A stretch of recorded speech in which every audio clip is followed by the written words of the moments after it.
Hey everyone, Reflected here, and today I want to show you how to navigate in my Red Flag 81-2 F-4 Phantom campaign. Before we dive in, I'd like to emphasize that in US Air Force F-4 Phantoms, the pilot was responsible for navigation. That's right, you. Not Jester, your wizzo, but you. I programmed Jester to help you the best he can, but ultimately, it's your job. Nobody else can and will do it for you. If you screw it up, it's your fault. I have original training documents that begin with pointing this out. Alright, with that out of the way, let's see how to navigate in an F-4. If you've been flying modern jets, you may be thinking, oh, it's easy, I just follow the needle to the next waypoint. Wrong. Even if you do a full INS alignment, which you always should, the INS can and will drift and deteriorate a lot. By the time you enter enemy airspace, it will probably be off by around 5 to 6 miles. You cannot afford to be off by that much because you either won't find your target or you won't arrive at the target at the brief time. Remember, you need to hit your brief time on target plus minus 20 seconds. Otherwise, you lose points at the debrief.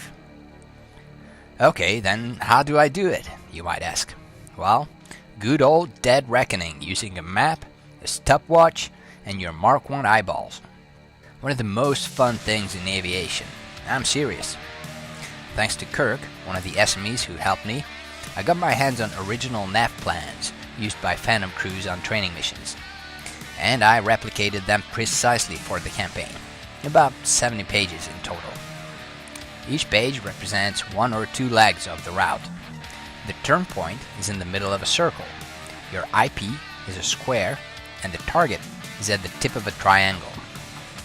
On the left side of the line, you see blue marks indicating the miles remaining until the next turn point, and the red marks on the right indicate the minutes passed since the previous turn point. At the start of the leg, you hack your stopwatch and monitor it closely. See if, after 1 minute, you are where the map says you should be. Then you adjust your speed accordingly. You look at the map, look for any recognizable landmarks that you'll pass. A ridgeline, a lake bed, a road, a peak, whatever you can easily recognize. A friendly advice, if you're too fast and early, don't be slowing down over enemy territory, making yourself a sitting duck. But instead, make a little detour to lose time. These extra detours should be planned before the mission based on known threats and topography, not improvised on the spot. Next to the line, there's a so-called doghouse. It tells you the magnetic heading you need to follow, the exact time the leg should take, the altitude, and the true airspeed you're supposed to be flying at. Emphasis on true airspeed. Don't be looking at your airspeed indicator, that's your indicated airspeed. Here at the top left corner of the instrument panel, this counter shows your true airspeed, which is your ground speed plus minus the wind. That's what matters in navigation. By the way, the lowest box wasn't for true airspeed in real life, but for fuel planning. However, I thought it would make more sense for the player to see the planned airspeed instead. There's also a separate kneeboard page with the entire route, distances and times per leg, and cumulative as well. A note, I restarted the cumulative time at the push because that's when you'll be beginning the navigation to the target. If you follow each leg precisely and hit each turn point at the calculated time, you'll hit the target exactly at the brief TOT, to the second, and that is extremely rewarding and satisfying. You'll see. There's one more thing. I told you the INS will drift a lot.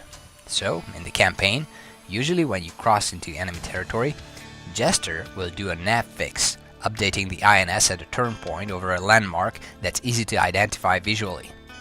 It can be done anytime using the Jester wheel, but in the campaign it's all automated. You don't need to open the menu. The idea is that it has to be a landmark that you can recognize and overfly precisely with wings level, regardless where your HSI is pointing.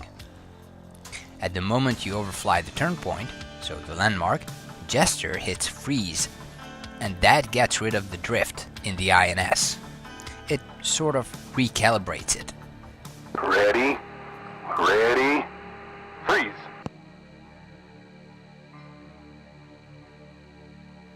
for a while it will be accurate again, until it drifts again, but it should be good until you hit the target and egress.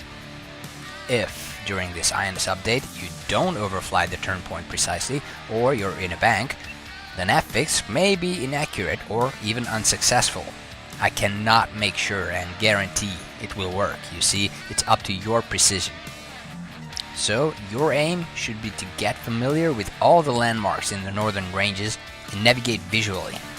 I know it's just a big desert, but if you pay a little attention, you'll be able to name each peak and ridge after a few missions, and then finding your way will be a piece of cake.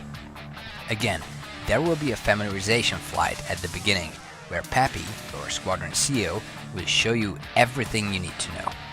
So yeah, this is it in a nutshell. Pretty straightforward, very immersive, and a lot of fun. You'll see. Alright, thanks a lot for watching. I hope this video will help you ace each mission you'll fly in the Red Flag 81-2 campaign. Don't forget to subscribe for further news and tutorials. See ya!